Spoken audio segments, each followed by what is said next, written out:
Graças e paz. Amém. Isso aí, pô. Um dia tão maravilhoso como hoje.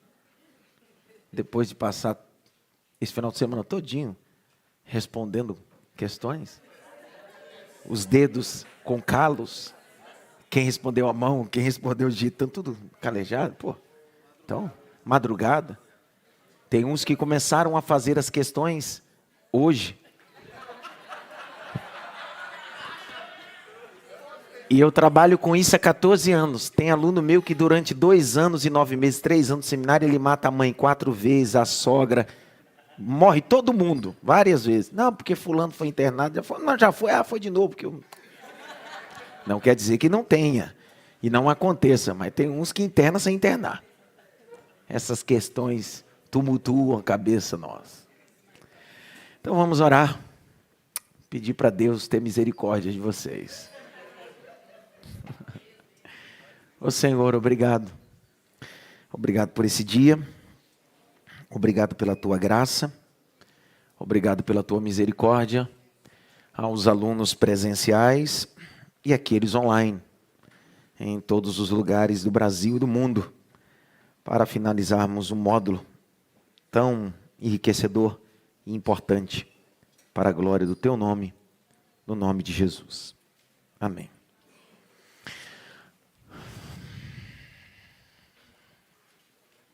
Eu tenho outra avaliação.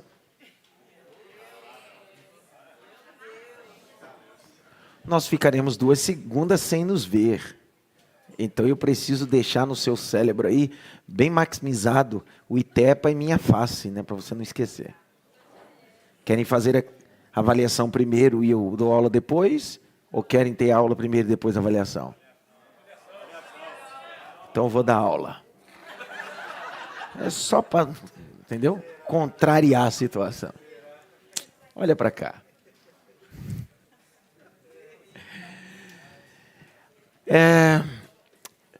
Dentre a grade sistemática que trabalhamos, alguns módulos estão consistidos não só em 1, mas em 3 no mesmo livro. Não dá para desconectar. Poderia dar alguns exemplos modulares.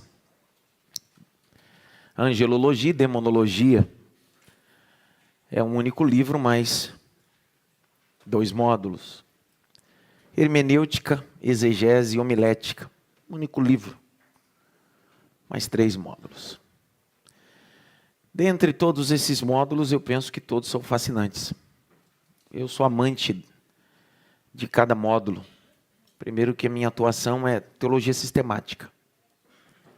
Norman Geisler diz que a teologia sistemática separa os grãos bons dos ruins. Esse é o papel da teologia sistemática, facilitar. Entretanto, a cristologia não é só um módulo fascinante, mas dogmático. Quando eu digo dogmático, é que faz parte da regra da fé cristã. Se alguém entrar num curso teológico, quer seja básico, médico, ou médio, ou bacharel em teologia, e ele tiver o privilégio de estudar só o módulo de cristologia, ele já fez a coisa mais importante. É como Mahatma Gandhi dizia, o estadista indiano. Jesus conseguiu sintetizar todas as religiões e a beatitude e a longanimidade em um só sermão, chamado Sermão da Montanha. Ele vai mais além, Mahatma Gandhi, dizendo que ainda que todos os livros sagrados, como o Alcorão, a Torá, os textos canônicos protestantes se perdessem entre todos os livros de religiões, como a Zohar, entre outros textos, se perdesse, se tivesse só o Sermão da Montanha, não teríamos perdido nada. Por quê? Porque o próprio Norman Geisler vai dizer que ali é uma síntese cristológica. E é isso que Mahatma Gandhi vai dizer.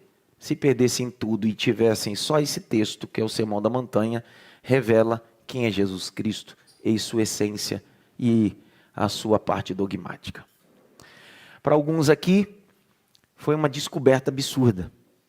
Alguns tinham uma mentalidade não cristocêntrica, mas antropocêntrica. Eu não sei para você, mas eu recebi vários relatos de vários alunos que há muitos anos são pastores, cristãos, que disseram bem assim, eu olhava Cristo em outra perspectiva. Eu tinha uma visão distorcida sobre Cristo.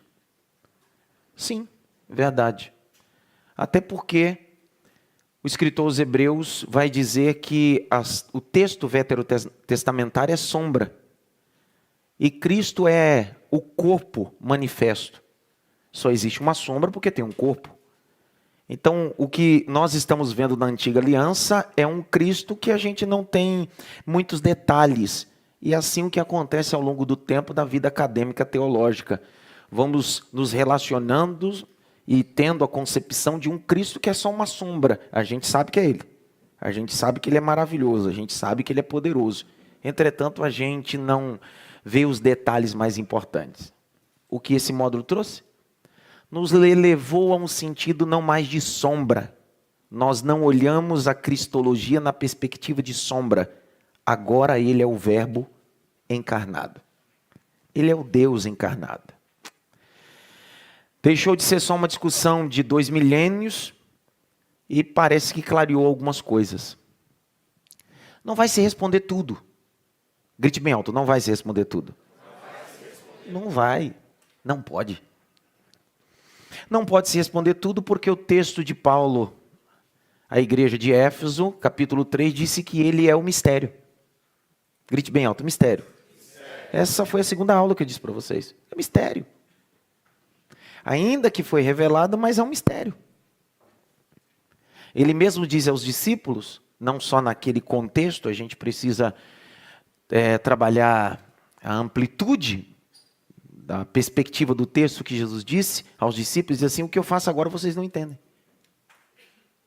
Se pessoas que largaram coisas importantes, caminharam com Ele, dormiram com Ele, viram Ele, e Ele diz, o que eu faço agora você não entende, imagine nós.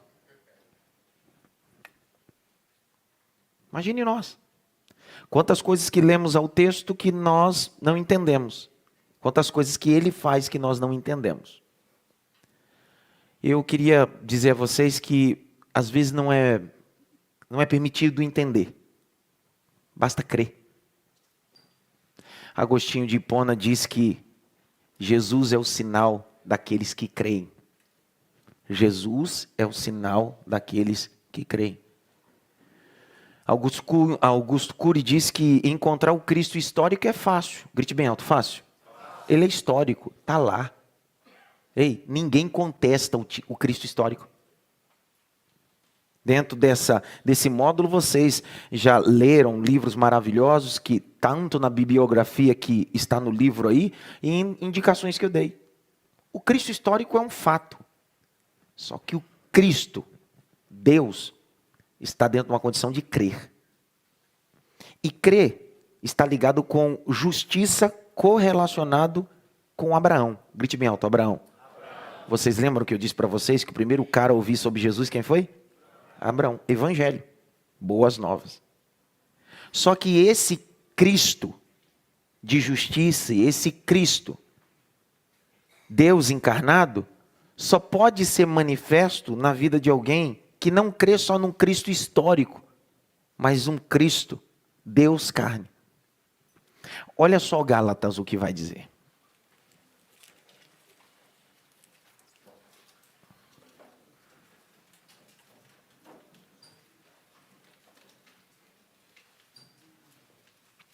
Capítulo de número 3, verso 6. Lê para mim, Jaque. É o caso de Abraão, que creu em Deus, e isso lhe foi atribuído para a justiça. Circula. Creu em Deus, e isso foi-lhe atribuído. Aí você diz, creu em Deus. Mas qual é a finalidade de crer em Deus ou crer em Cristo por justiça? O que eu tenho? Verso 13 e o verso 16. Você leu o 13, leu o 14 e depois você pula o 15 e leu o 16. Vai. Cristo nos resgatou da maldição da lei, fazendo-se Ele próprio maldição em nosso lugar. Porque está escrito: maldito todo aquele que for pendurado em madeiro, para que a bênção de Abraão chegasse aos gentios em Cristo Jesus, a fim de que recebêssemos pela fé o Espírito prometido. Ora, 16. as promessas foram feitas a Abraão e ao seu descendente. Não diz e aos descendentes, como falando de muitos, porém como falando de um só, e ao seu descendente, que é Cristo. Meu Deus.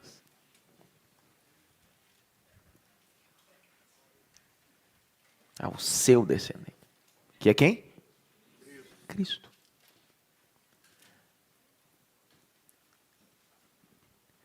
Paulo vai propor dizendo que a maldição, ou o pecado, a ofensa, veio através de um único homem e foi tirado por um único homem. O Cristo, carne e o Cristo Deus. Existem alguns textos que eles precisam uma perspectiva do que nós chamamos dentro da teologia de, não só de crítica textual, porque crítica textual está associado com o contexto linguístico, mas o que nós chamamos de exegese. Grite bem alto, exegese. Mais alto, exegese. Não é exegese, exegese é colocar alguma coisa, é exegese, é exaurir deste mesmo a profundidade do texto ou do assunto, ok? Então a exegese é a capacidade de exaurir, e quando você faz uma exegese do texto, você está olhando na perspectiva cultural do texto, arqueológica do texto, em todos os sentidos. O que tem a ver isso com cristologia? Deve estar perguntando, né? Olha o capítulo 16 de Mateus, vamos lá.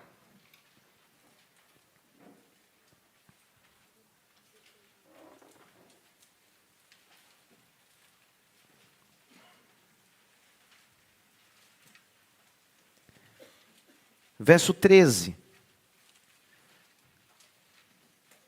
até o 17. Pegue a caneta, vamos circular na Bíblia. Penso que tem algumas coisas importantes sobre cristologia aí. Mateus 16, verso 13. Pode ler, Jaque. Indo Jesus para a região de Cesareia de Filipe. Circula, Cesareia de Filipe.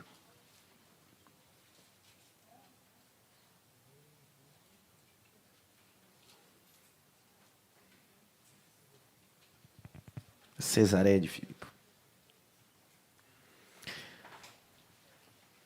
Cesareia de Filipe foi estabelecida 30 anos antes de Cristo.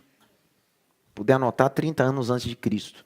E aí eu vou te introduzir até a gente chegar naquela frase célebre, ok?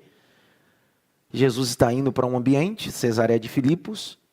É uma cidade que 30 anos antes de Cristo. E ela foi fundada pelo tetrarca Filipos. E é engraçado que quando você lê isso, Filipos era filho de Herodes o Grande.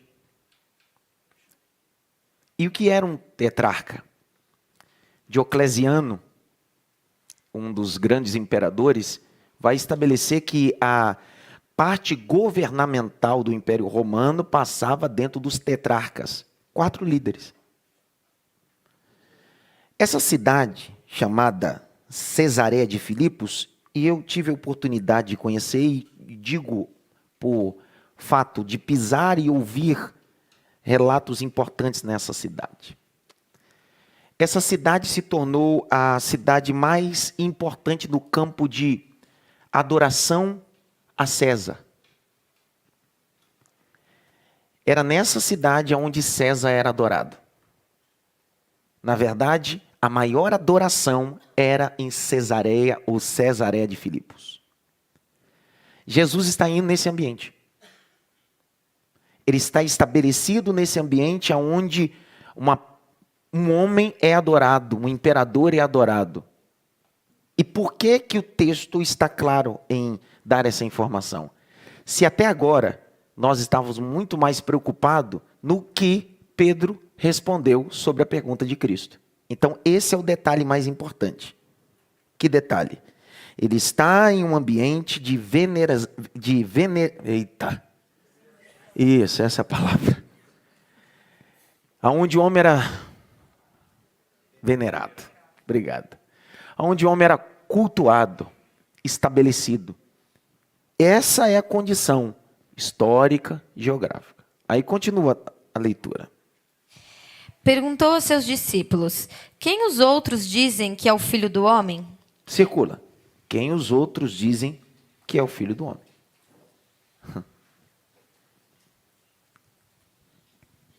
Por que ele faz questão de perguntar isso? Aí, nessa cidade. Porque aí ele quer reafirmar sua divindade. Não seu ofício sacerdotal e profético. Grite bem alto. Sacerdotal e profético. Não. Ele quer reafirmar o conceito divino. É disso que ele quer falar. Olha qual foi a resposta da avaliação que tinham sobre ele. Na perspectiva de uma cidade que entendia que a pessoa venerada era César. Quem era Deus era César. Olharam para Cristo e olharam para ele na perspectiva de ofício sacerdotal. Em 3 sentidos.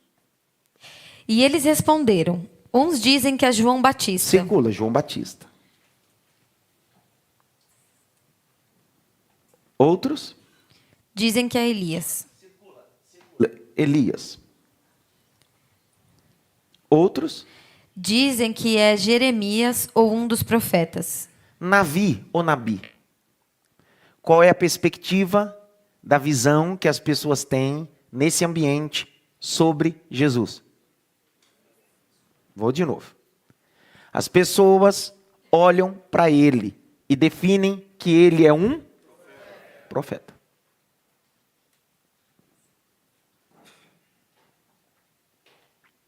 Jesus é um profeta? Sim ou não, pessoal? Tive um medo agora. Tive medo, porque ele tem o tríplice ministério. Ele é profeta, sacerdote e rei. Ok? Ele poderia dizer aqui, eles estão certos. Sim ou não? Mas ele não se conteve com isso. Ainda que ele seja profeta. Só que ele está reafirmando, maximizando, não seu ofício sacerdotal ou profético, mas sim sua divindade. O que ele quer mostrar é que César não é Deus. Quem é Deus? É ele. Aí ele olha, ouve aquele relato. Aí ele faz uma pergunta. Na verdade, ele faz mais uma pergunta. Verso 16. 15, perdão. Ao que Jesus perguntou: e vocês? Quem dizem que eu sou? Presta atenção. Se você ler Marcos 8, 27, Lucas 9, 18, João 6, o texto diz que todos se emudecem, todos ficam quietos. Porque parece que eles estão em conflito também. Sei lá, às vezes eu penso que ele é Elias. Sei lá, às vezes eu penso que ele é João Batista. Sei lá, eu penso às vezes que ele é um desses profetas. Só que de repente, dentro desse colégio apostólico, um decide abrir a boca. Nós chamamos dentro da teologia que o que Pedro disse é a maior confissão cristológica de todos os tempos. Se puder escrever isso é importante. Na teologia nós chamamos que essa confissão é a maior confissão cristológica de todos os tempos.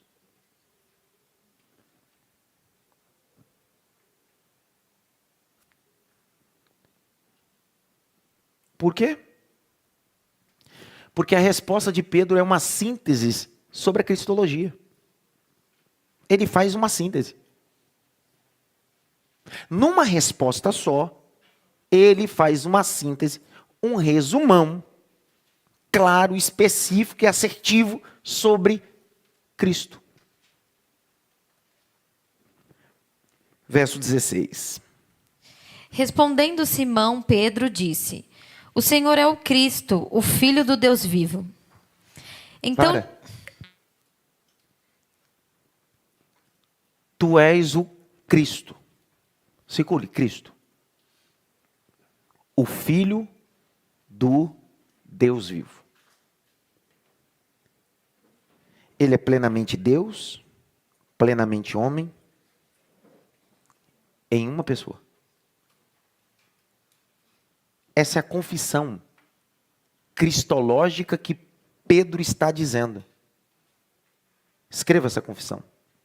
Ele é plenamente Deus, plenamente homem, em uma pessoa.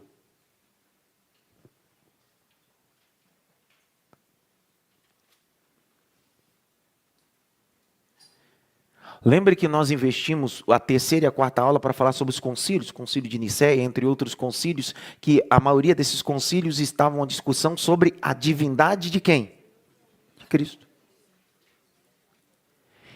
E a base da afirmação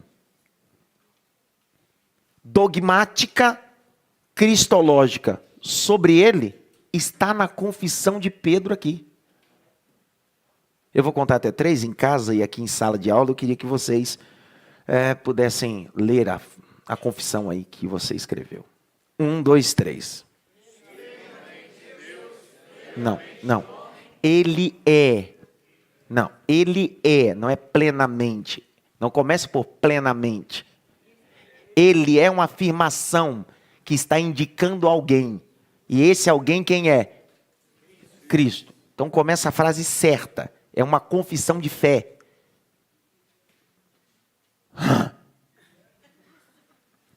1, 2, 3. Ele é plenamente Deus, plenamente homem, em uma só pessoa.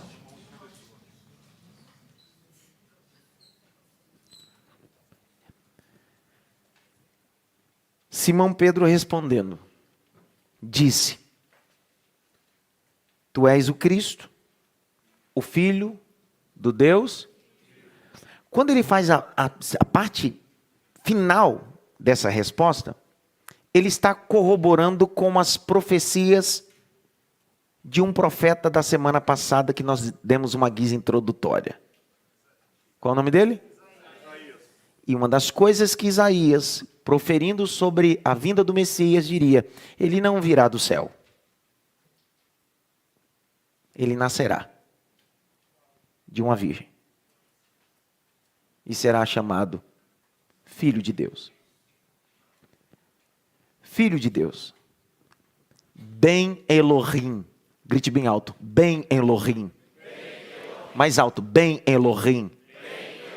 Em grego, Ruios Kyrios. Grite bem alto. Ruios Kyrios. Kyrios é traduzido como Senhor e você também pode traduzir também por Theos. Ruios Theos. Grite bem alto. Ruios Theos. Ruios é filho. Theos é Deus. Ele é o Filho de Deus. Ele é o Filho de Deus. Por que Filho de Deus? Só juntando as nossas informações modulares. A semente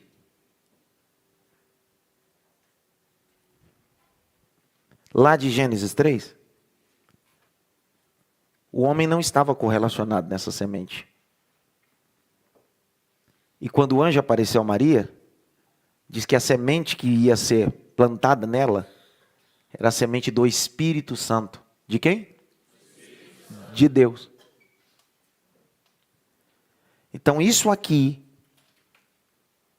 alinha muita coisa na regra de fé e também na ciência teológica. Não só na nossa confissão, mas na verdade cristológica. Lê de novo o verso 16, Jaque. Respondendo Simão Pedro disse: O Senhor é o Cristo, o Filho do Deus vivo. És o Cristo, o Filho do Deus vivo. 17. Aí vai piorar. Então Jesus lhe afirmou: Bem-aventurado é você, Simão Barjonas, porque não foi a carne e sangue que revelaram isso a você, mas meu Pai que está nos céus. Circula a expressão revelar. Aqui nós temos outro problema. Pergunta-me, qual o problema?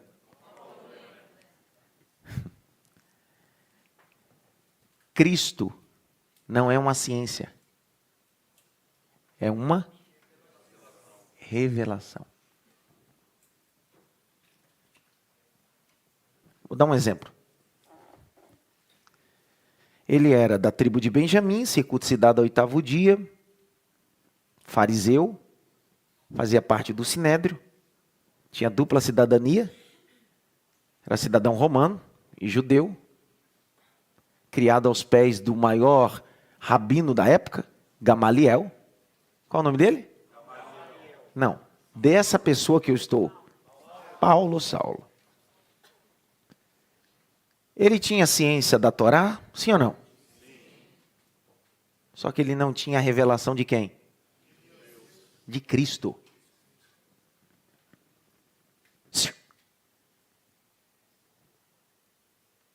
Quem era o orador na sinagoga, no Shabbat Shalom, era Saulo.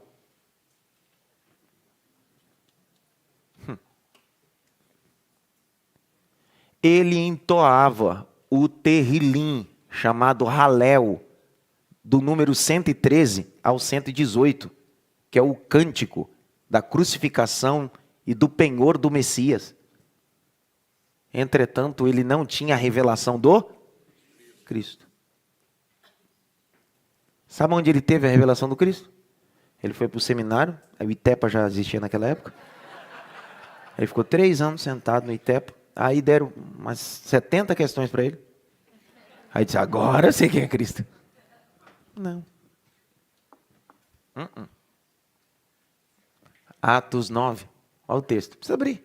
Só vou citar, você conhece. E aspirando ameaça contra a igreja. Saulo entrava na casa dos homens, arrastavam, levava aos tribunais. E indo pelo caminho, um grande clarão apareceu. E Paulo, ou Saulo, com o rosto em terra, uma voz no meio da visão e da luz. Saulo, Saulo, por que você me persegue? Aí olha o homem que só entendia da letra e não entendia nada de revelação. Na hora, ele disse, Kyrios, Kyrios, Senhor. Então, o que a academia teológica, no máximo, que te dá? É a letra, a ciência. No máximo. No máximo. O que Jesus está dizendo para Pedro é a mesma coisa. Isso não é capacidade sua, Pedro. Isso não é mérito seu. Você só consegue ver isso porque quem te revelou? Lê, Jaque. Bem-aventurado é você, Simão Barjonas, porque não foi carne e sangue que revelaram isso a você, mas o meu Pai que está nos céus. Segura aí, vamos lá para Mateus 11, 27. Vamos ver essa revelação que o Pai decidiu revelar para ele.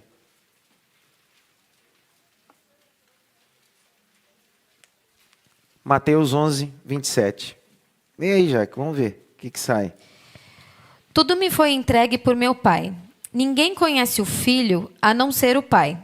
E ninguém conhece o Pai a não ser o Filho e aquele a quem o Filho quiser revelar. Meu Deus do céu, cara. Você tá de brincadeira, cara.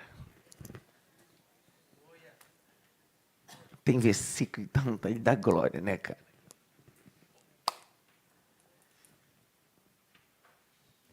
Por que essa declaração resume tudo? Porque aquele que tem um filho tem um pai, aquele que tem um pai tem um filho. Não dá. Então ele está dizendo, cara, há um processo de revelação aí. Eu sou Deus encarnado, mas você não está me vendo glorificado, mas você teve a capacidade de me visualizar glorificado, porque o Pai decidiu te revelar.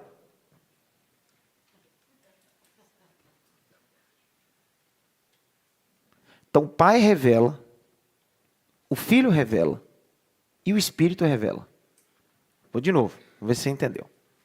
O Pai revela, o Filho revela e o Espírito revela. Por que o Espírito revela? Porque a ideia é sempre essa.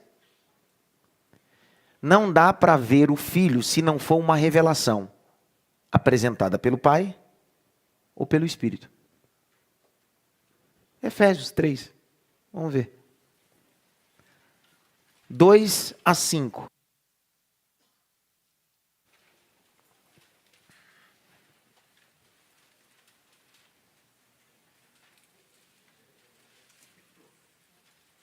Três, 2-5.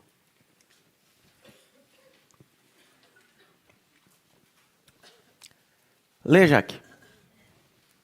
Se é que vocês ouviram falar a respeito da dispensação da graça de Deus, a mim confiada em favor de vocês. Pois, segundo uma revelação... Para, circula aí. O que Jesus disse para Pedro? Foi pesquisa dele?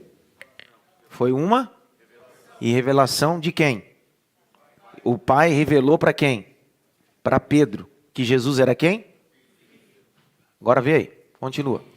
Me foi dado a conhecer o mistério, conforme escrevi há pouco, resumidamente.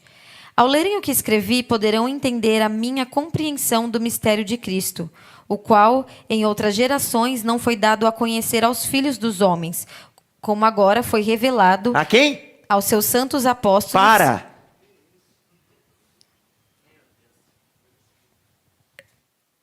Pedro é o que mesmo?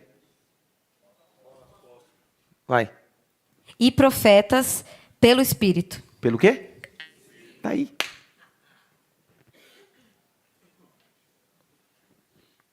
Eu acabei de fazer um chaveamento de concordância exegética para mostrar para você.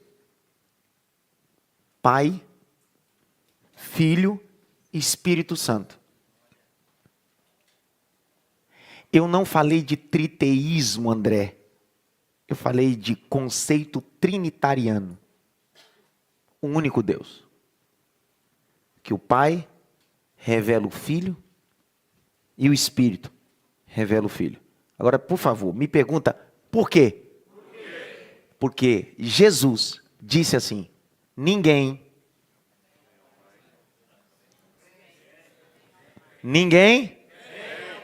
a não ser, é isso que ele está dizendo.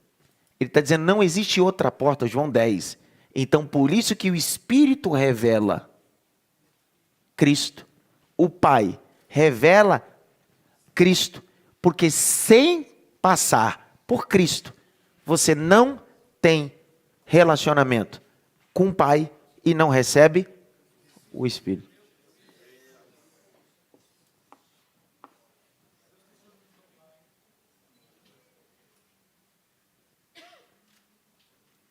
O que Jesus disse? Quando vocês forem orar, ó, orem em que nome? Fale meu nome, cara. Fale meu nome. Então grite bem alto. Jesus é a revelação do Pai e do Espírito. Escreva aí, por favor. Você tem embasamento bíblico para essa afirmação. Tem ou não tem? Tem ou não tem? É a revelação. Eu pedi para vocês que estão com as suas ou camisas ou coisas, tirassem das carteiras e colocassem embaixo para que os alunos que vão chegando possam se acomodar. Então, tem várias carteiras que eu estou vendo disponíveis. Os que estão aí no fundo, tem carteiras livres aqui na frente, só vir para cá. Só colocar embaixo assim para que deixe livre para que os alunos possam se acomodar. Isso não foi revelação.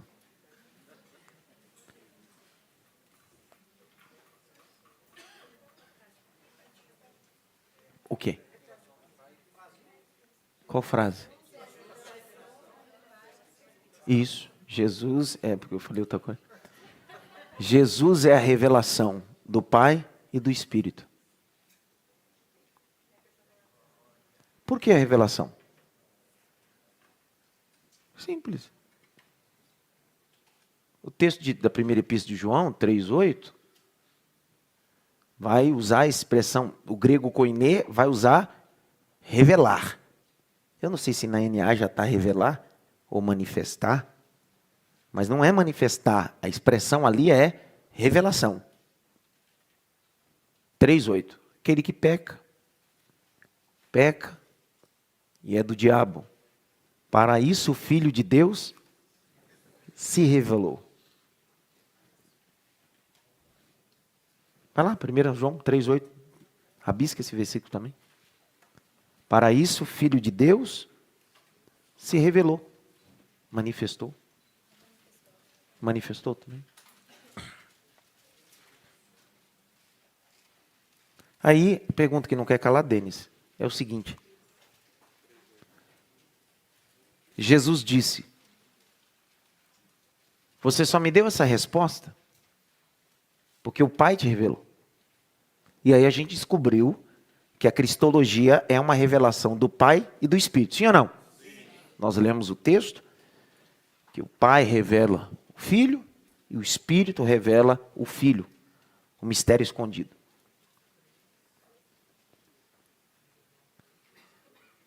Só que no canon neotestamentário, um dos livros mais importantes é o livro do Apocalipse, que é conhecido como o que mesmo?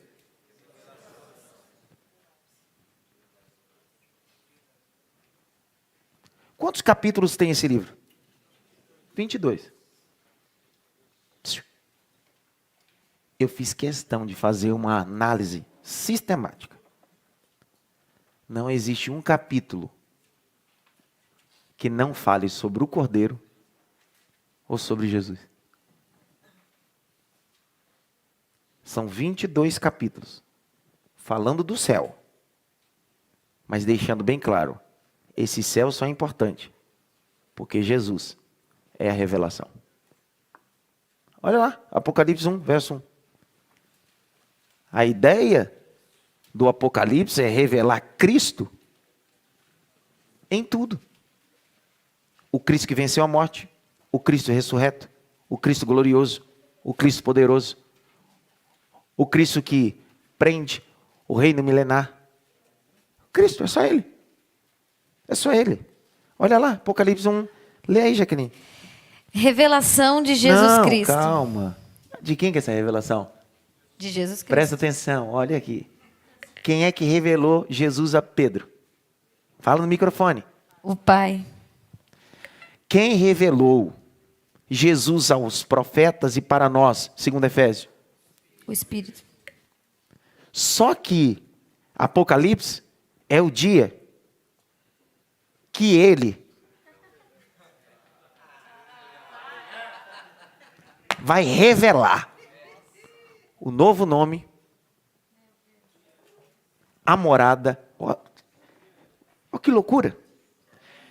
Então, olha o que o Pai e o Espírito estão dizendo. Cara, se você não encontrar Ele agora, Ele não pode te mostrar o que Ele tem para você amanhã no arrebatamento.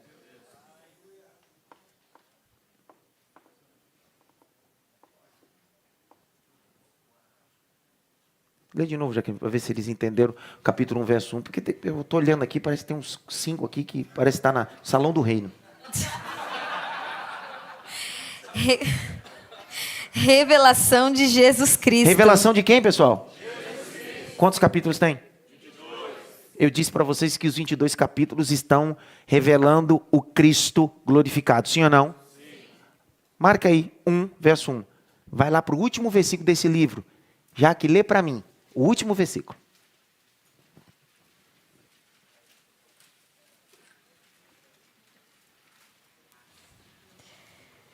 Lê aí. Quanto ao mistério das 7 estrelas que você viu na minha mão direita. 22, 21. O último capítulo, o último versículo do livro. 22, 21. Vai. A graça do Senhor Jesus esteja com todos. Amém. Qual a ideia desse texto?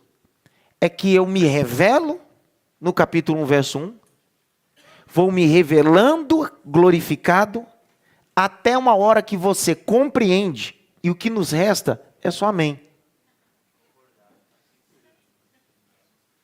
Só concorde. Porque antes era só uma condição de crer. Agora me revelei. Não era só crer. É uma verdade. Volte lá, Apocalipse 1.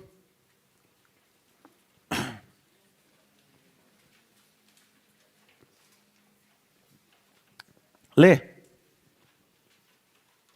E sem manipular texto. Porque tem uma galera aí que anda manipulando e forçando os textos para inculcar pseudos revelações pessoais. Primeiro que você está numa academia teológica. Você não precisa dizer, Deus me deu uma revelação. A Bíblia já é revelação. Então tire do seu vernáculo, Deus me deu uma revelação. Deus te deu uma iluminação. Revelação já é a palavra. 2, você não precisa manipular texto nenhum. Nosso conceito é como John Stott. O pregador só dá voz à letra. Vai. Revelação de Jesus Cristo, a qual Deus lhe deu para mostrar aos seus servos as coisas que em breve devem acontecer, e que ele, enviando o seu anjo, deu a conhecer ao seu servo João, que atestou a palavra de Deus e o testemunho de Jesus Cristo quanto a tudo o que viu. Para. Visto, viu, circulei.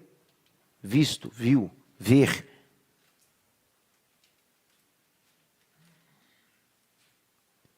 Cinco. E da parte de Jesus Cristo, a fiel testemunha, o primogênito dos mortos e o soberano dos reis da terra, aquele que nos ama e pelo seu sangue nos libertou dos nossos pecados. Para. Ele é primogênito do quê? Vamos lá, pessoal, olha o texto. Ele é primogênito do quê? Então perceba, ele foi entregue como único e ressuscita como primeiro.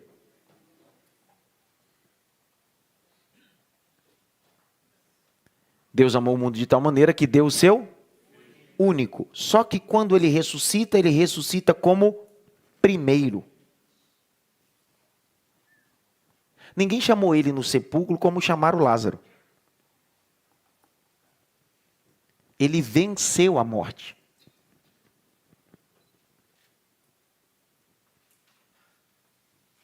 Eu gosto do texto de Paulo aos Coríntios. Parece que fica mais seguro aquilo. Mais claro. Capítulo 15 de Coríntios, primeira carta. Verso 20. 15 e 20. De 1 Coríntios. Leia aqui. Mas de fato, Cristo ressuscitou dentre os mortos, sendo ele as primícias dos que dormem.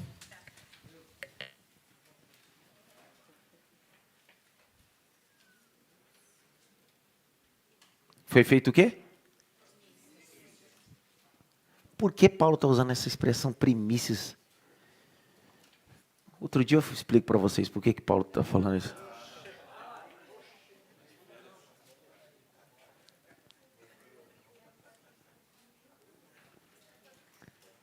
Pode ir embora, não. Não, a gente vai fazer uma avaliação, outro dia eu falo sobre esse negócio aí de primícias. Primícias dos que dormem. Circula a palavra primícia aí. Primícia, primícia, primícia. Primícia. Primícia. Primícia. O que é que Paulo está dizendo? Do que Paulo está estabelecendo? Uma das ofertas em Levítico era chamada oferta de primícias. E era a primícia do plantio. E essa primícia deveria ser levada ao templo e entregue como oferta de movimento. Só que essa primícia fazia todo o plantio se tornar o quê? Santificado.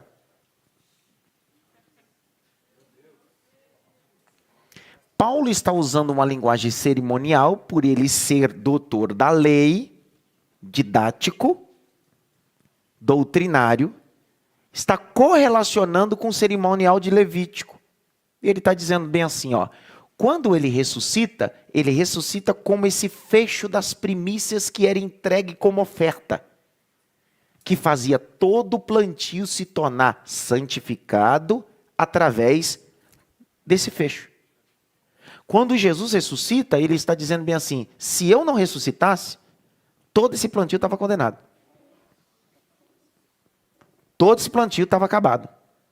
Só que quando eu ressuscito, eu não ressuscito para ficar vivo, eu ressuscito para ser oferta no altar de Deus.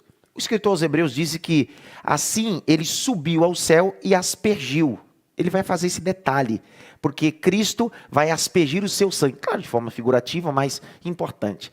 Eu estava dizendo sábado numa conferência, ministrando sobre isso, é interessante.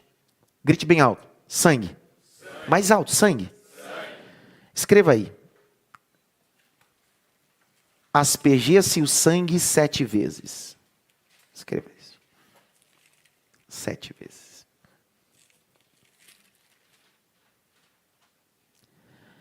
Para vocês não ficarem sem contexto sobre a oferta de primícias, querem anotar o texto de Levítico sobre a oferta de primícias? Aí vocês estudam. Você vê? Quero. Capítulo 23, verso 9. Levítico 23. Quer ler? Para vocês entenderem? Eu não vou nem explicar. Porque depois que eu já apliquei, fica mais fácil entender. Quando Paulo utiliza a palavra o quê? Ele é a primícia dos que dorme. Lê aí, Jaque. 23, 9. Para ver se eles entendem isso aí. Porque tudo isso aqui vai... Vamos ver se eles vão pegar. Vai. O Senhor disse a Moisés: fale aos filhos de Israel e diga-lhes: quando entrarem na terra que eu lhes dou e fizerem a colheita, vocês trarão um feixe das primícias da colheita aos sacerdotes. Este moverá o feixe diante do Senhor para que vocês sejam aceitos. O sacerdote moverá o feixe no dia imediatamente após o sábado. No dia em que moverem o feixe, vocês oferecerão um cordeiro... Pera. Que dia que deveria se mover essa oferta? Domingo.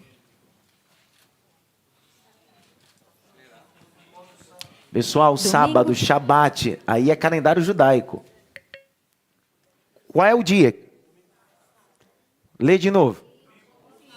Sábado, domingo. Lê, vai. O sacerdote moverá o feixe no dia imediatamente após o sábado. Na meu calendário, após o sábado é domingo. Eu não sabia que voltava a ser sábado de novo. Seria bom sábado, seria maravilhoso. Só que olha o detalhe, presta atenção. Lembra que antes a perspectiva que nós tínhamos sobre cristologia era uma sombra, sim ou não? Só que agora a nossa visão é o Deus encarnado. E esse texto agora ficou claro para nós. Aí você vai dizer, por quê? Paulo diz que ele é a primícia dos quê? Então, vamos ler o texto devagar e eu vou explicando em cima, vai. Pode ser do 12? Isso, é do 12. O sacerdote moverá o feixe no dia imediatamente após o sábado. No dia em que moverem o feixe, vocês oferecerão um cordeiro sem defeito, de 1 ano, em holocausto ao Senhor. Para. Jesus deu o brado na cruz às 3 da sexta. No sábado não teve movimento nenhum. Quietinho. Não teve movimento nenhum no ambiente. 6 da manhã. Um grupo de mulheres. Finalizado o Shabat Shalom, foram ao jardim do túmulo. Na cabeça dela, como é que a gente vai tirar essa pedra?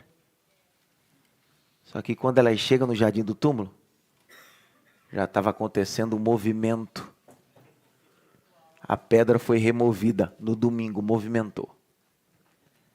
Ela gritou, o anjo disse bem assim, cadê ele? Aí ele disse, quem procurai dentre os mortos?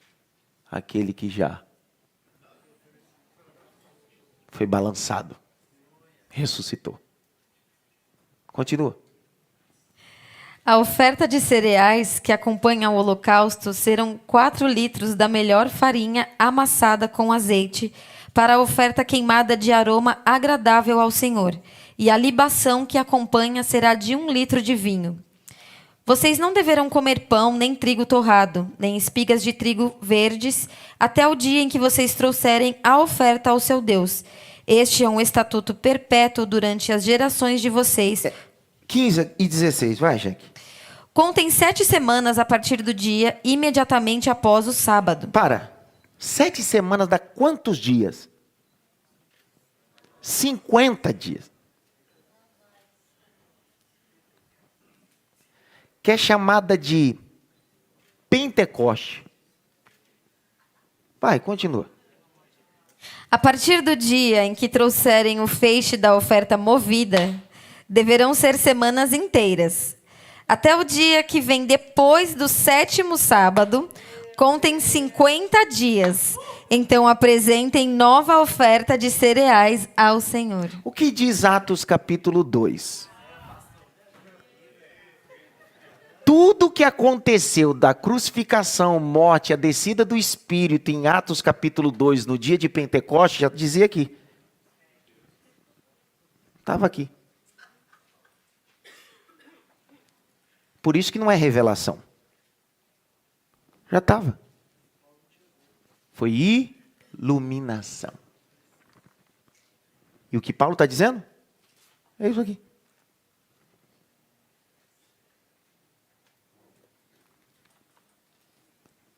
Aí vamos ver a citação de Paulo agora. 17. Vai, Jaque.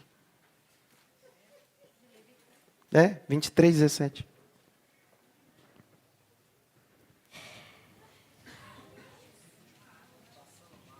Vai, Jaque. Calma. 23, 17, Levítico, poxa. De onde estiverem morando, tragam 2 pães para serem movidos. Os pães serão feitos com 4 litros da melhor farinha, assados com fermento. São primícias ao Senhor. Para. São primícias? Ao Senhor. Quantos pães? 2. Quantos pães? 2. Ele pegou os 613 leis do Decálogo Mosaico.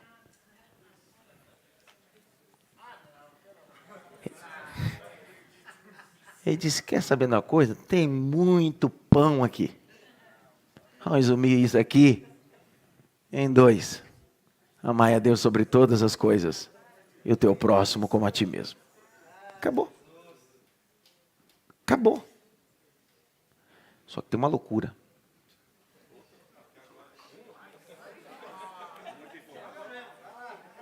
Mais uma. Eu estava dizendo que eu disse, esse negócio de cristologia, Cristo. Cara, Cristo é Cristo, meu. Eu não sei como os pregadores da pós-modernidade pregam sobre tudo, exceto sobre...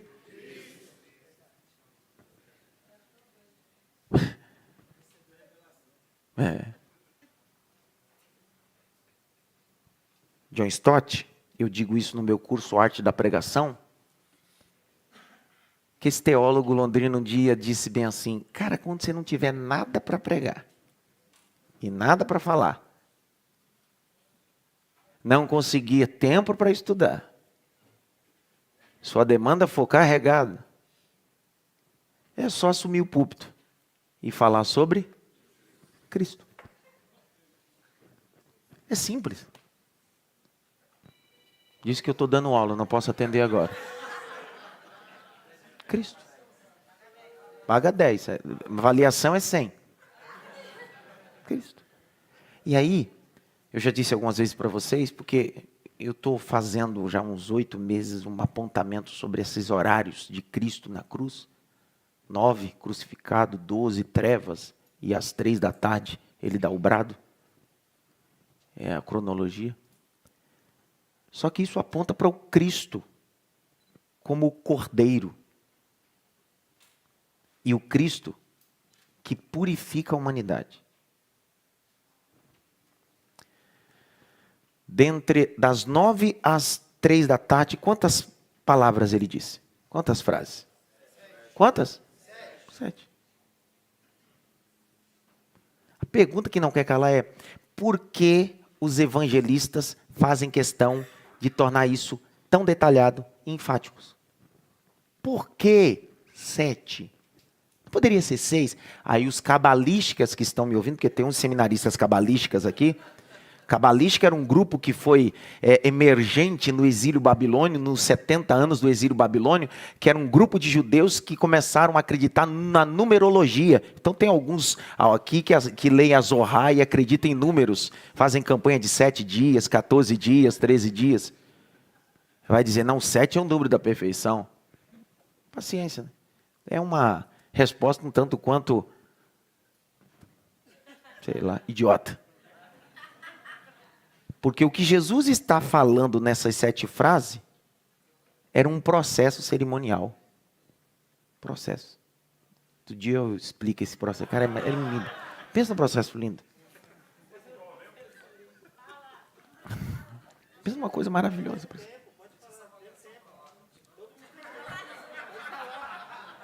É o que, irmão? Avaliação? Vamos passar pela avaliação, não tem jeito, cara. Jesus veio para quê? Ixi. Sangue de Jesus tem poder. Pelo amor de Deus. Jesus veio fazer o que aqui, irmão? Hã?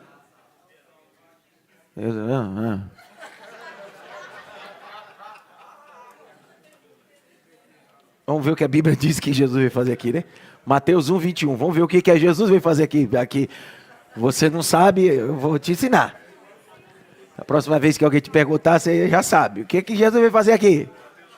1, 21.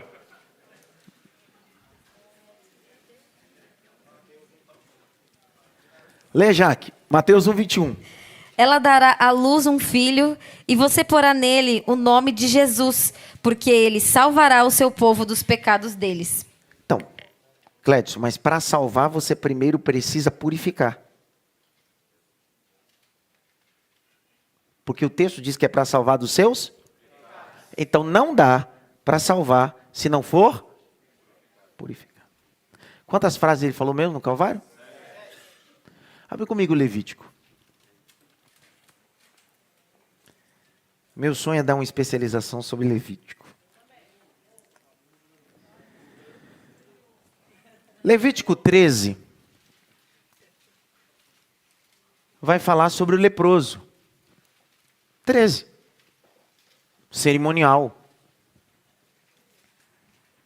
Como era tratado esse leproso? Esse é o capítulo 13. A lei acerca da praga da lepra. Está vendo aí, né? Escorra aí os seus olhos aí. Do versículo 1 ao versículo de número 59, você está vendo aí. Uma visão. Só que quando terminava esse processo e esse leproso era purificado, ele tinha que ir ao templo oferecer uma oferta, que era chamada oferta de Veja, capítulo de número 14, verso 1, a seguir. O Senhor disse a Moisés: esta será a lei a respeito do leproso no dia da sua purificação. No dia da sua purificação. Circula. Dia da sua purificação. Vamos fazer sempre o link com o Calvário. Quando Jesus está no Calvário, que dia é aquele? De novo, que dia é aquele? Da purificação. De quem? De quem? Da humanidade. Nós. Vai. O leproso será levado ao sacerdote. Este sairá fora do arraial e o examinará. Se a praga da lepra... Jesus foi crucificado dentro da cidade, foi? Foi crucificado aonde? Vai. Se a praga da lepra estiver curada, o sacerdote mandará trazer para aquele que se houver de purificar 2 aves vivas e puras. Para, quantas aves? Circula 2. Vivas e puras. O que faz com essas 2 aves? Tem que pegar mal o que, Jaqueline? Madeira de cedro, Madeira de cedro, pano escarlate pano escarlate e isopo. e sopo. Então, madeira de cedro era uma madeira própria para fazer trono para rei. Escarlate era um pano com tingimento que se extraía de um verme do campo. Ficava vermelho. Isopo era uma planta que se utilizava para banhos medicinais. Vai. O sacerdote mandará que se mate uma das aves. Quer dizer que quantas aves tinha mesmo? 2. Então uma tem que morrer. Vai. Num vaso de barro. Num vaso de barro. Quer dizer que uma morre num vaso de barro. Deus mandou Jeremias. E aonde mesmo? Paulo diz em Romanos que nós somos vaso de quê? Vai. Sobre águas correntes. Depois o sacerdote pegará a ave que ficou viva. Quer dizer que uma morreu e a outra fica viva. Sim. Entendi. Eu estou entendendo a Bíblia agora, cara. Cara, a Bíblia tem... Jesus disse isso, né? Ele disse assim, eu preciso morrer. Porque se eu não morrer, a outra pomba não vem.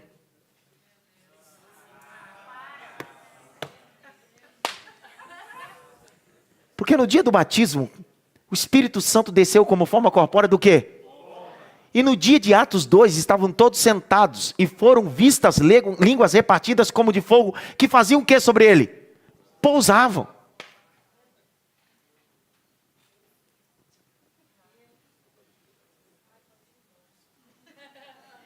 Cara, você é doido. Vai. Professor, o senhor está lendo aonde? Na Bíblia só. Não estou lendo em outro lugar. Só na Bíblia. Não tem nada anotado aqui não. A Bíblia, a gente está lendo junto. O que a gente está lendo é só se submetendo ao texto. É isso que eu estou lendo. Apaixonado pelo texto. Amando o texto. Sem manipular o texto. Aí quando você lê desse jeito, deixa de ser só um logos. Do grego, escrita. Se torna rema. Vai, Jaque. Espera, antes de mais nada, para não perder o rastro, porque eu estou falando tudo isso aqui, cada 7 frases de Jesus. Sim ou não? E no dia da crucificação de Jesus, que dia era aquele? Da purificação. Porque ele não veio para salvar? Mas para salvar quem não tem pecado? Para quem tem o quê? Salvar dos seus pecados. Então, aquele dia é o dia do quê? De uma humanidade que é o quê? Leprosa. Lepra. Hoje o desuso, não se usa mais a expressão lepra. Agora é hanseníades. Uma doença que afeta o maior órgão do corpo humano. A pele. Tira a sensibilidade do indivíduo. Mutila toda a parte do corpo que tem cartilagem. Ponta do nariz, orelha. A lepra tinha essa crueldade. Deixava o indivíduo insensível, mutilava, impuro. Só que o sacerdote, quando examinava, dizia assim, esse cara tá bom, vamos fazer uma oferta. 2 aves, mata uma dentro do que mesmo? E a outra, solta. Vai. Depois o sacerdote pegará a ave que ficou viva, a madeira de cedro, o pano escarlate e o isopo, e os molhará no sangue da ave que foi morta sobre as águas correntes. Olha para cá. Durante 40 dias, Jesus fez 10 aparições. E a primeira delas foi a Maria Madalena. O texto de João que quando Jesus disse, Maria Madalena, ela se vira e ela quer pegar Jesus. Aí Jesus disse, não me toques, porque eu não fui ainda ao Pai. A instrução de Cristo aos discípulos é ficar em Jerusalém até que do alto. Nesse interim existe um tempo até ele ir assunto aos céus. Cumprir o texto de Salmos, Terrilim 24. Enquanto ele está subindo, os portais do céu estão com obstáculos de querubins, que são guardiões, e os querubins se opõem, dizendo, quem é você? E aí o texto salmista diz, ele gritando, levantai, ó portas, as vossas cabeças, porque vem entrando o Rei da Glória.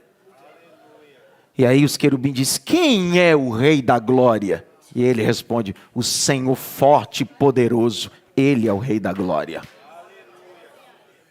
E aí quando ele entra, ele se assenta à destra do Pai. E no cenáculo, 120 estão dizendo, vem pomba.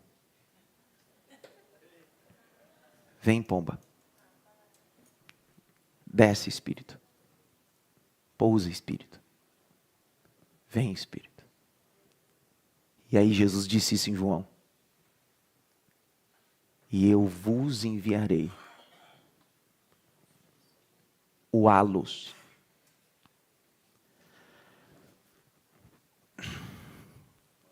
Da mesma substância. Coigual, coeterno.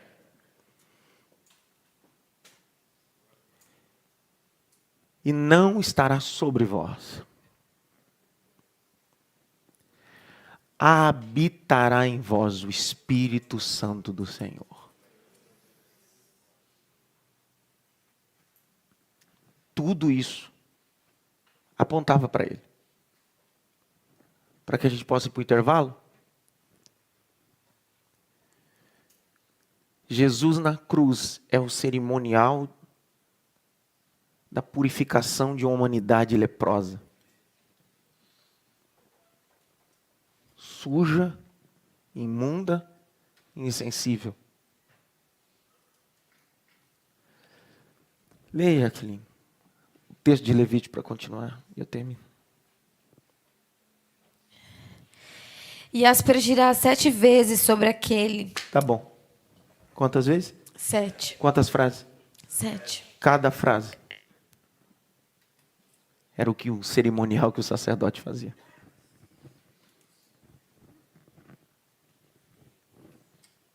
Cada frase estava correlacionada no que éramos leprosos. Hoje, purificados.